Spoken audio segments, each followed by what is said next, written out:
위기는 언제나 새로운 기회다. 위기에는 위험과 기회라는 두 가지 의미가 담겨 있기 때문이다. 다시 말해, 이번 위기는 새로운 기회이기도 하다. 앞으로 누가 이 파도를 타고 새로운 승리자가 될지 눈여겨볼 필요가 있다. 변화는 이미 시작되었다. 투자를 하려면 이러한 상황에서 누가 이득을 볼지 곰곰이 따져봐야 한다. 내 주변에 나타나는 위기의 신호를 읽어라. 지금까지 이야기한 내용들이 나와는 먼 곳에 있는 나라, 상관없는 기업의 이야기로 들리는가? 그렇다면 좀 더 실감할 수 있는 주제로 이야기를 나눠보자.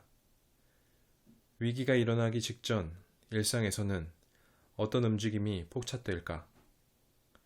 예를 들면 지금까지 예약할 수 없었던 고급 레스토랑을 갑자기 예약할 수 있게 된다.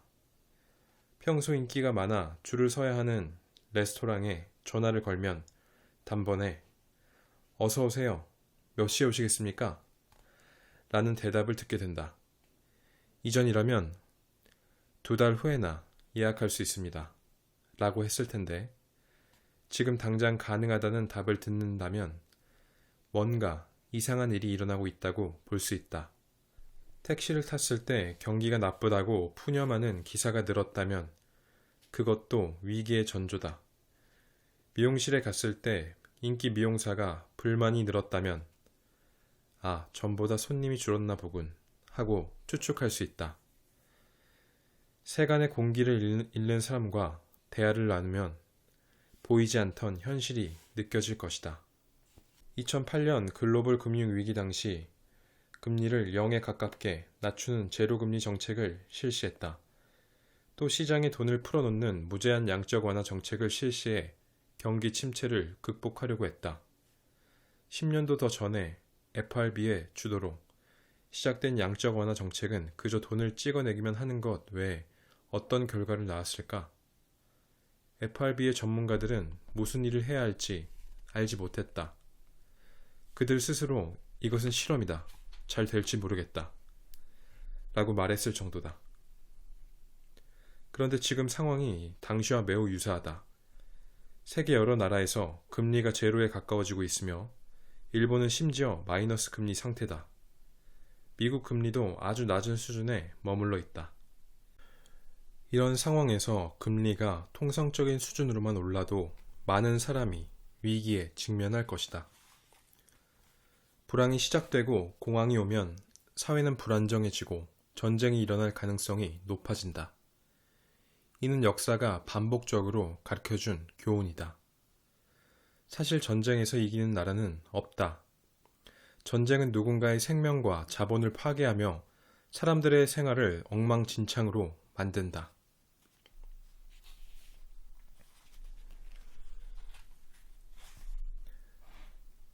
과거의 위기가 알려주는 것들. 1929년에 나타난 공황을 돌아보자. 같은 해 10월 24일 미국에서는 주가가 크게 폭락했다.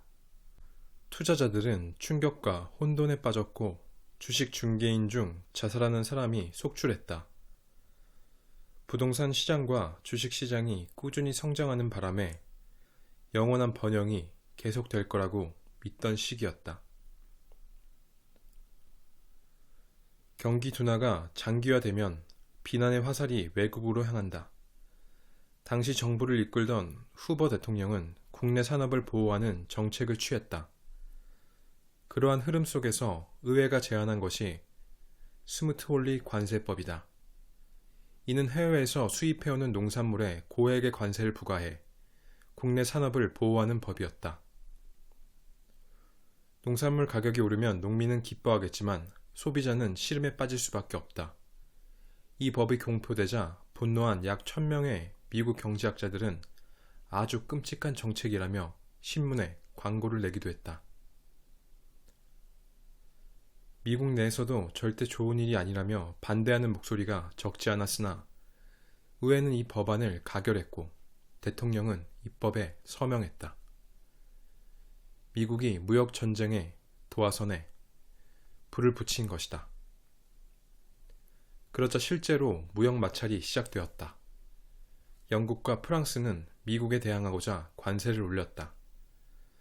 나아가 각국이 블록 경제라고 부르는 각자의 해외 식민지를 중심으로 경제권을 구축했다. 블록 경제가 나타나면 당연히 무역은 감소하고 경제는 축소된다. 이로 인해 국제 분업 체제가 붕괴되면서 세계 경제에 심각한 악영향을 끼친다.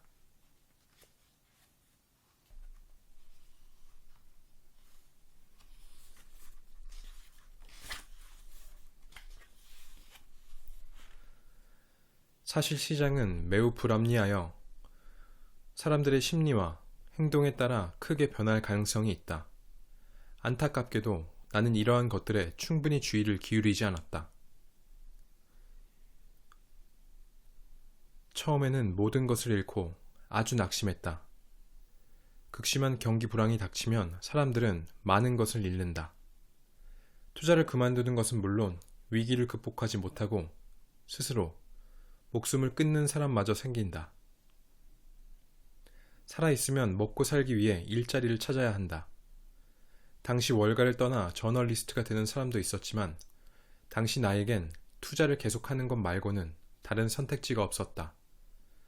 몹시 불행하다고 느꼈지만 포기하지 않고 인내심을 갖고 투자를 계속했다. 위기의 순간이야말로 인내심이 요구된다. 이 사실을 꼭 기억해두기 바란다. 투자할 때 가장 중요한 것은 인내다. 투자할 때 가장 중요한 것은 인내다.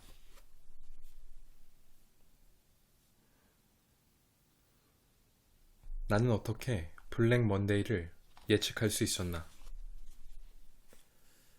1987년 10월 19일 블랙 먼데이. 이 블랙 먼데이라 부르는 세계적인 주가 폭락이 나타났다. 폭락을 예상한 나는 많은 주식을 공매도한 덕분에 결과적으로 큰 돈을 벌 수 있었다. 당시 내가 시장이 붕괴될 거라고 확신한 이유는 그것이 거대한 거품이었기 때문이다. 주식시장은 척 보기에도 이상하리 많지 뜨거워져 있었다. 모든 거품은 같은 궤적을 그린다.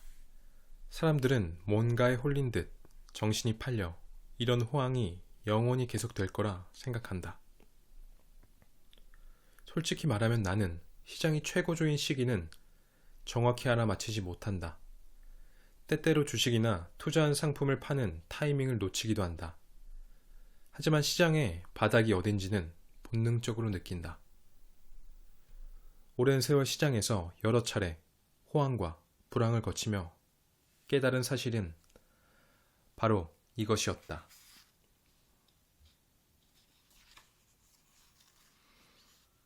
투자는 상식을 뒤집는 데서 출발한다. 그러면 위기에 직면했을 때 어떻게 행동해야 할까? 가장 먼저 해야 할 일은 위기에 대한 인식을 바꾸는 것이다. 위기는 일정한 주기로 반드시 찾아온다. 그리고 당신이 지금 옳다고 믿는 상식 중 대부분은 15년 후 상식이 아닐 가능성이 높다. 물론 반드시 15년이라고 할 순 없다. 때론 10년이 걸릴 수도 25년이 걸릴 수도 있다. 다만 역사를 살펴보면 대략 10에서 15년이 지나면 큰 변화가 찾아오는 것을 알 수 있다. 바로 이것이 투자를 결심한 당신이 역사를 공부해야 하는 이유다. 난 역사를 공부하면서 10에서 15년 주기로 세계가 극적으로 변화한 사례가 적지 않다는 것을 깨달았다.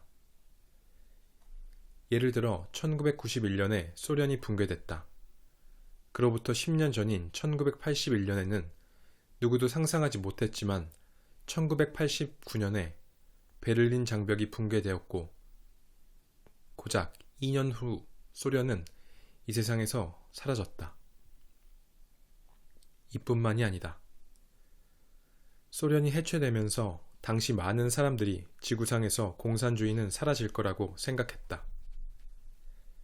하지만 15년이 지난 후에도 몇몇 공산주의 국가는 살아남았고, 심지어 그중 몇몇은 지금까지 건재하다.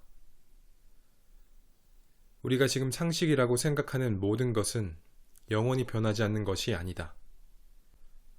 성공한 투자자가 되고 싶다면 이 사실을 염두에 두고 움직여야 한다. 변화의 계기가 되는 것은 바로 위기다. 위기는 투자자에게 멋진 기회이기도 하다. 대부분의 사람들은 신문 일면을 장식하는 위기 관련 뉴스를 봤을 때 이건 대재앙이다 라고 생각할지 모른다. 하지만 이거 정말 멋진 뉴스네 라고 생각하는 사람도 있다. 위기, 특히 경제 위기를 겪으면서 투자에 실패했다는 이유로 절망에 빠져 자살을 생각하는 사람들이 있다. 그런 사람들에게 나는 이렇게 말하고 싶다. 아무리 나쁜 일이 있어도 15년이 지나면 세계는 완전히 달라진다고 말이다. 그러니 설령 비참한 상황에 놓여 절망에 빠지더라도 포기하지 마라. 내 지인 중 어떤 사람은 아내에게 버림받고 스스로 목숨을 끊었다. 나도 과거에 이혼하고 나락에 빠진 적이 있지만 지금은 신에게 감사한다. 15년 후에는 아주 행복해졌기 때문이다. 상황이 아무리 나쁘다고 해도 미래는 달라질 수 있다. 15년이 지나면 상황은 크게 달라질 것이다. 1965년 일본 주식시장이 붕괴했을 때 끝이라고 생각한 사람도 많았을 것이다. 하지만 일본은 그 후 단기간에 부활했고 1980년대가 되자 어마어마하게 성공한 경제 대국이 되었다. 그러고 나서 다시 15년 후에는 거품이 붕괴되어 일본 경제는 심각한 침체에 빠졌다. 거듭 말하지만 15년이 지나도 큰 변화가 없는 시대는 역사상 거의 없었다는 사실을 기억하길 바란다.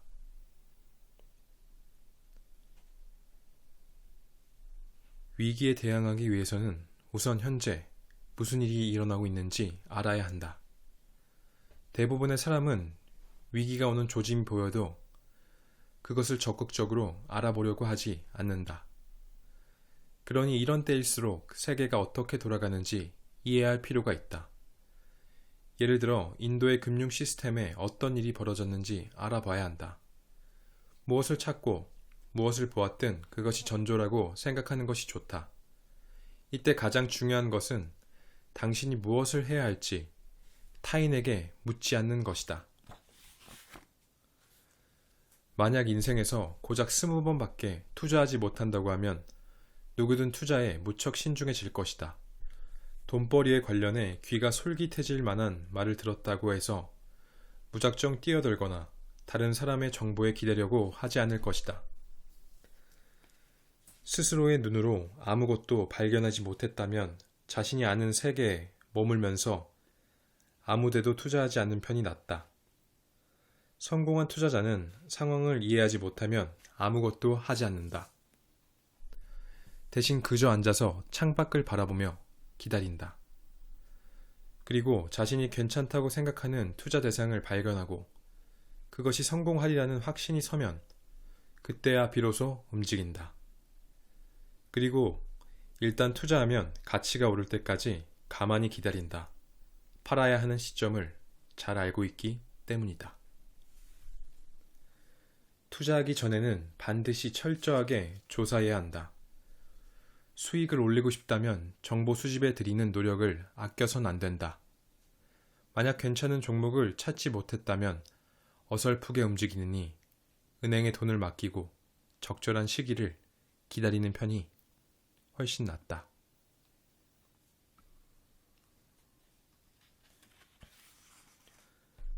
위기가 찾아올 때는 어떤 은행에 돈을 맡기느냐도 중요한 문제다.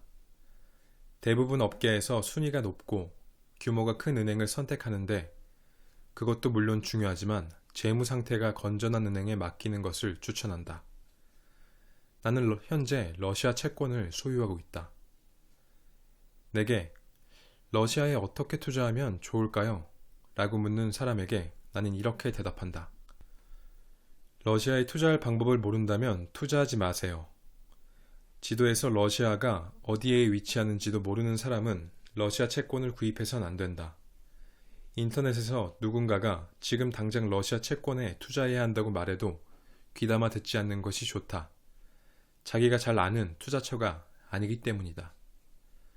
나는 지도상에서 러시아가 어디에 자리하는지 알고 있으며 러시아 브로커를 구하는 방법을 안다. 물론 현지에 가본 적도 있다.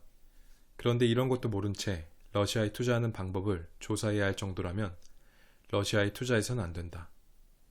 현명한 투자자는 거의 모든 사람이 실패하고 손해를 볼 때 누구보다 재빨리 움직인다.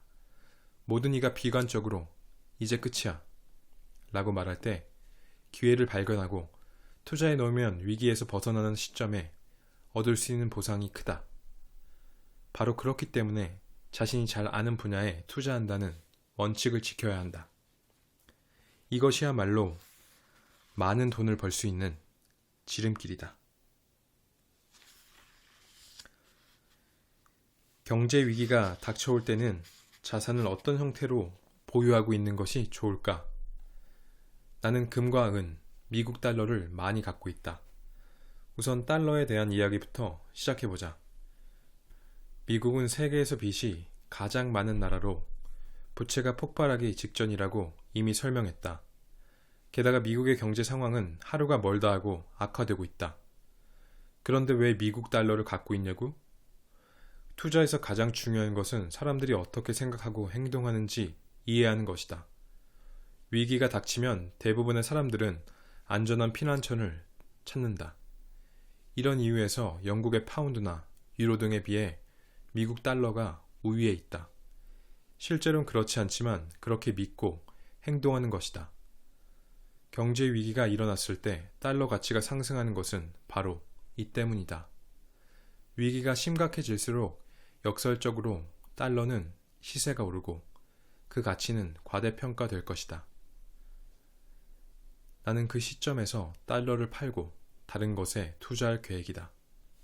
물론 금도 유망한 투자처다. 경제학자들은 금과 은을 사봤자 소용이 없습니다. 도움이 되지 않아요. 라고 말할 것이다. 하지만 그런 말에 신경 쓸 필요 없다. 금과 은을 사는 사람들은 대부분 학자가 아니라 평범한 이들이다. 그들은 문제가 발생하면 금과 은을 산다. 나 역시 작년 여름부터 금을 사들이기 시작했다. 향후 달러 가치가 오른다면 달러를 팔아 금이나 은을 살 생각이지만 물론 상황에 따라 달라질 것이다.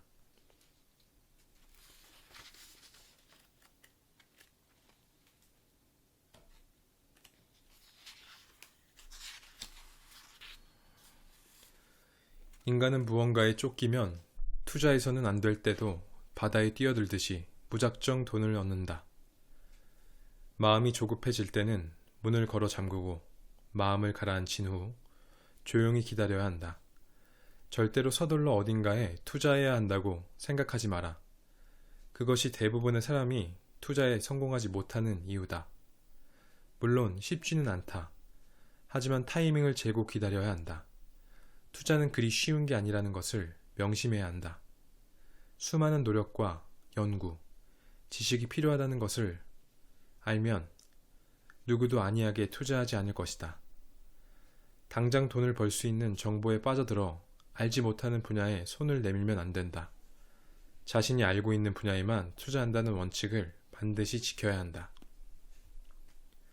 나는 40년이 넘는 투자 경험을 통해 누군가의 의견에 귀를 기울일 때마다 실수를 저질렀음을 깨달았다. 자신이 무엇을 하고 있는지 모르는 상태에서 투자하면 반드시 실패한다. 그럴 때는 아무것도 하지 않는 편이 낫다. 돈을 벌 수 있다는 자신감이 생길 때까지 기다렸다가 시작해도 늦지 않다. 중요한 것은 오롯이 자신만의 지식과 경험을 쌓고 자신만의 눈으로 판단하는 것이다. 나는 지금도 주식시장의 역사를 다룬 책을 즐겨 읽는다. 과거에 무슨 일이 일어났는지 배우고 그것을 거울 삼아 나만의 무기로 활용할 수 있기 때문이다.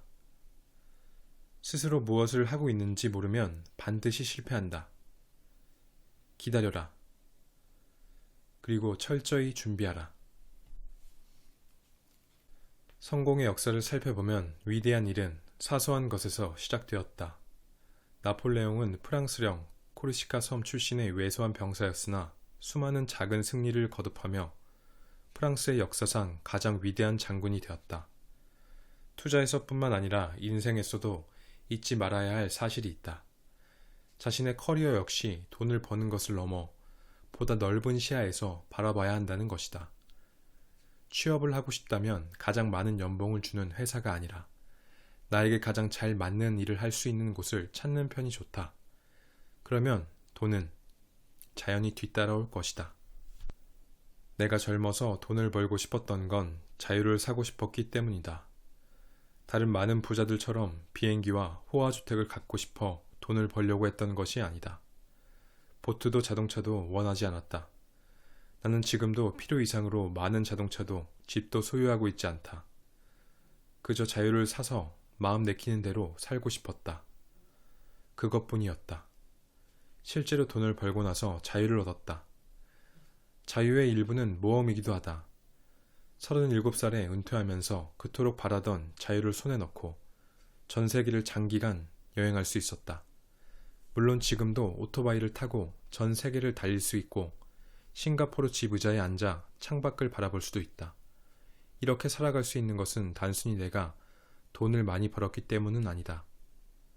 돈 쓰는 방법을 제대로 익혔기 때문이기도 하다. 사람들은 대체로 권력과 명예를 얻기 위해 혹은 다른 이유로 필요 이상으로 많은 돈을 쓰려고 한다. 하지만 결말은 대부분 사람을 행복하게 만드는 것이 아니라 고뇌에 빠뜨린다.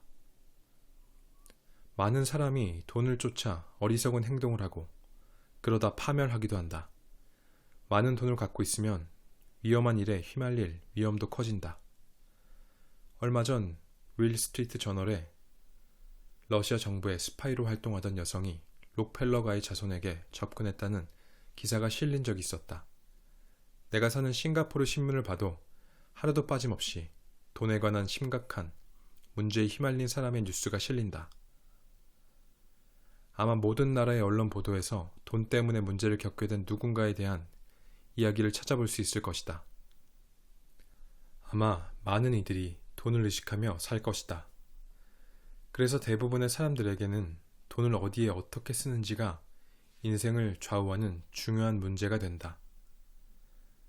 기억해두기 바란다. 돈은 당신을 성공하게 만들 수도 있지만 파멸시킬 수도 있다. 그러니 돈을 많이 버는 것도 중요하지만 현명하게 쓸 줄 알아야 한다. 돈을 많이 버는 것도 중요하지만 현명하게 쓸 줄 알아야 한다. 내겐 아직 성인이 되지 않은 두 딸이 있다. 아이들이 대학생이 될 무렵에는 내 곁을 떠날 것이다. 그리고 멀리 떨어져 살게 되면 나는 아이들에게 영향력을 거의 발휘하지 못할 것이다. 그래서 아이들이 내 옆에 있는 동안 삶에서 반드시 알아야 할 몇 가지 사실을 가르쳐 주려고 노력한다. 첫째는 스스로 돈을 버는 것이 중요하다는 사실이다. 대체로 사람들은 돈의 속성을 잘 모른다. 돈을 쓴다는 것은 생각보다 간단하지 않고 복잡한 일이다. 대부분의 사람이 돈을 허튼 곳에 쓰는 것은 이 때문이다. 나는 21살 때 많은 돈을 상속받은 여성을 알고 있다. 그녀는 처음에 헛된 곳에 돈을 쓰지 않을 거예요 라고 말했다. 하지만 3개월 후부터 그녀는 미친 듯이 돈을 써댔다. 결국 돈을 모조리 탕진하고 빈털터리가 되었다. 그래서 나는 딸들에게 돈을 줄 때 늘 주의를 준다. 아이들이 인생을 스스로 배우고 세계가 어떻게 돌아가는지 깨우치기를 바라기 때문이다.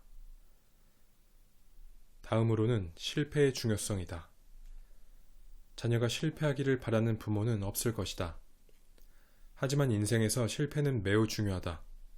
한 번도 실패하지 않고 부자가 될 순 없다. 실패는 많은 것을 가르쳐준다.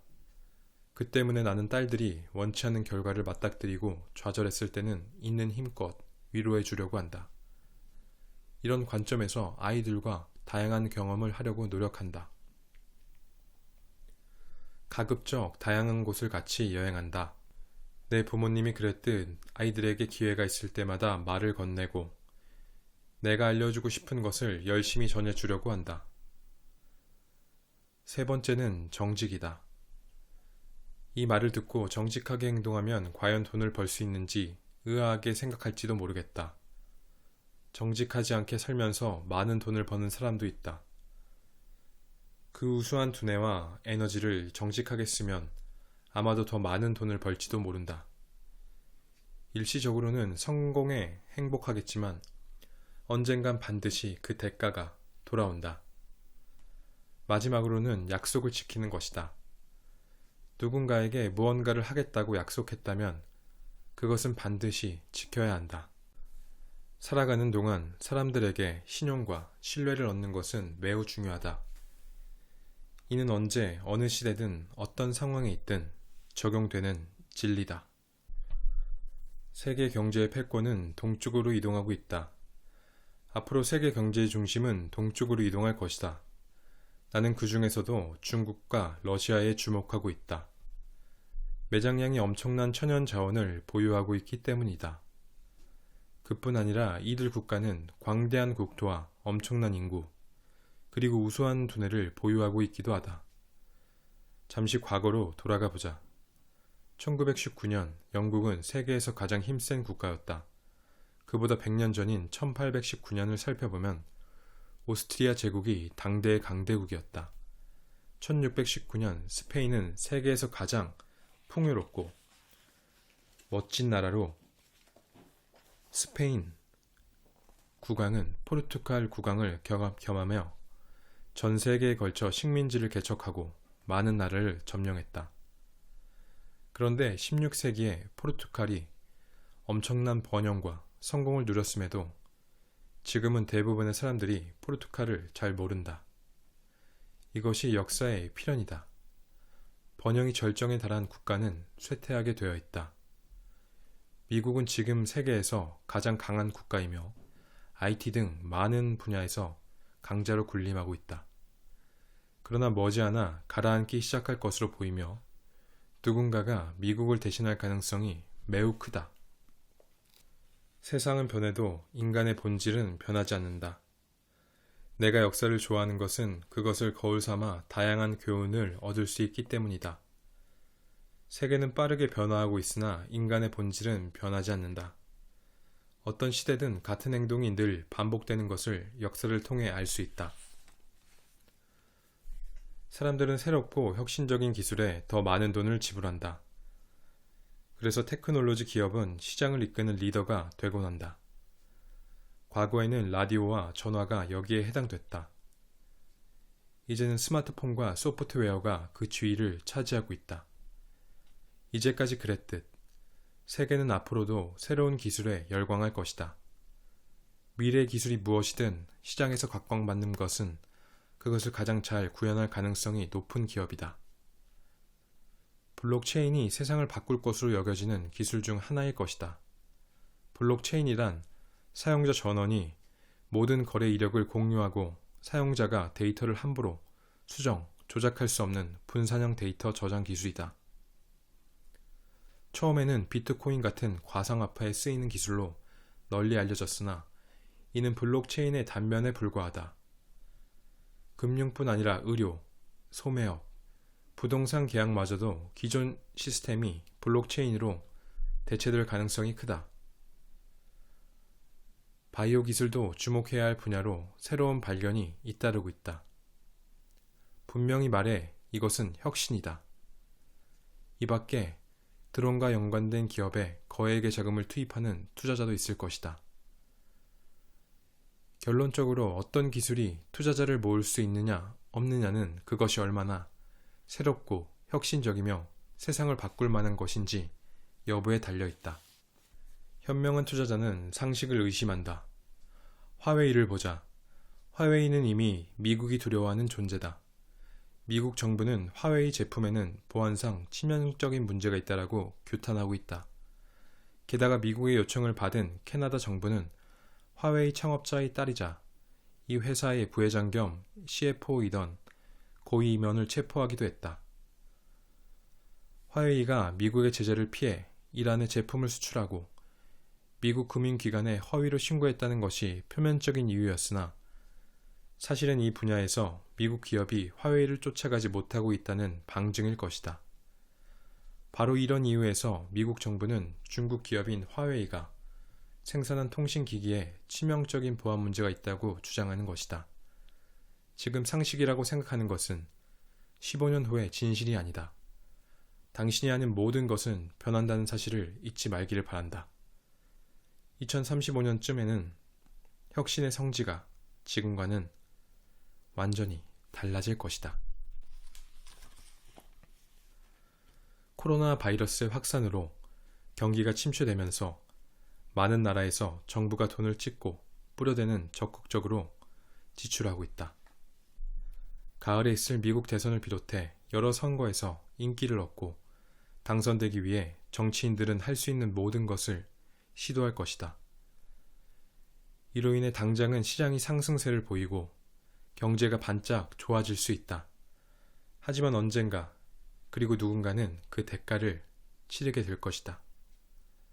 역병처럼 전조를 발견하기 힘든 경우도 있지만 경제 위기는 그렇지 않다. 지금 무슨 일이 일어나고 있는지 주의를 기울이면 사전 신호를 발견할 수 있다. 위기는 반복된다는 전제 아래 대비하는 것이 중요하다. 과거의 일들을 살펴보면 예상치 못했던 위기가 닥쳤을 때 사람들이 어떻게 생각하고 어떻게 행동했는지 배울 수 있다. 위기의 순간에 보이는 인간의 행동에는 놀라울 정도로 공통점이 많기 때문이다. 다시 한번 강조하고 싶은 것은 지금은 당연하다고 여기는 것들이 15년이 지나면 더 이상 상식이 아닐 수 있다는 사실이다. 역사가 이를 증명한다. 제2차 세계대전의 발발이나 베를린 장벽의 붕괴, 중국의 급속한 경제 발전 등을 사전에 예상한 사람은 거의 없었다. 코로나 바이러스 확산도 마찬가지다. 전 세계를 깜짝 놀라게 만드는 위기는 어느 날 갑자기 나타난다. 세상에는 10에서 15년마다 어김없이 큰 변화가 나타났다. 앞으로도 이렇게 나타나는 변화가 세계 경제는 물론 우리의 삶을 완전히 바꿔놓을 것이다. 그러므로 주변 사람들이 하는 말을 맹목적으로 믿어서는 안 된다. 대다수가 하는 말은 합리적이지 않으며 오히려 틀릴 가능성이 크다. 세간의 상식을 의심하고 스스로 정보를 수집하며 자신의 머리로 생각하고 결정하는 힘을 기르는 것이 부를 쌓고 성공하는 가장 빠른 지름길이라 믿는다. 위기는 곧 기회이기도 하다. 위기에는 다양한 종목이 저평가되므로 잘만 투자하면 경제가 회복되면서 큰 수익을 얻을 수 있다. 평소 자신 있는 분야를 열심히 파고들어 다른 사람이 알아차리지 못하는 변화를 발견해낼 수 있다면 그것은 다시 없을 기회를 가져다 줄 것이다. 단, 좋은 아이디어가 있다고 해도 실행하지 못하면 의미가 없다. 많은 사람이 근사한 아이디어가 있어도 실현하지 못하는 것을 목격해왔다. 좋은 아이디어를 떠올리되 반드시 실행에 옮길 수 있어야 한다. 앞으로 몇 년은 나의 투자 인생에서 처음 맞닥뜨리는 최악의 경기 침체가 될 가능성이 있다고 본다. 하지만 그 순간에도 변화의 파도에 올라타며 기회를 잡아 성공한 이들은 적지 않다는 사실을 기억해야 한다. 위기를 성공의 발판으로 삼아 뛰어오르고 싶다면 타인의 의견과 상식에 휘둘리지 마라. 혹여 당신의 판단으로 큰 실수를 했다고 해도 환경은 반드시 달라질 테니 너무 절망할 필요 없다. 자기 자신과 세상을 제대로 인식하고 눈을 크게 뜨고 있으면 분명 강력한 전환점이 될 큰 기회를 발견할 수 있을 것이다. 나는 이 책을 읽는 당신을 비롯해 그 누구도 포기하지 않기를 바란다. 살아있으면 5년이 지나고 10년이 지났을 때 다행이다. 견뎌냈더니 행복한 인생이 기다리고 있었구나. 라고 깨달을 것이다. 상황이 악화되더라도 언젠가는 반드시 좋아지고 변화하기 때문이다. 돌아보면 내 투자 인생은 40번 실패하고 3번 성공하는 삶의 연속이었다. 이 3번의 성공이 내 인생에 큰 영향을 미쳤다. 투자 세계에는 손실을 줄이고 성공을 거두라 라는 격언이 있다. 이 말은 40번의 실패와 3번의 성공이 다르지 않다는 뜻이다. 3번 크게 성공해서 40번의 실패로 입은 손실을 메우고 큰 이익을 확보할 수 있다면 실패해도 상관없다. 대체로 아시아 문화권은 실패를 부끄럽게 여긴다. 실패를 겉으로 드러내거나 용납하는 것을 꺼리는 문화가 있기 때문일 것이다. 결국 이는 잃어버린 10년이라고 불리는 30여년간의 장기 침체로 이어졌다. 도전과 실패의 소극적인 문화가 이런 결과를 불러온 것이다. 기억하라. 중요한 것은 실패를 딛고 최후에 성공하는 것이다.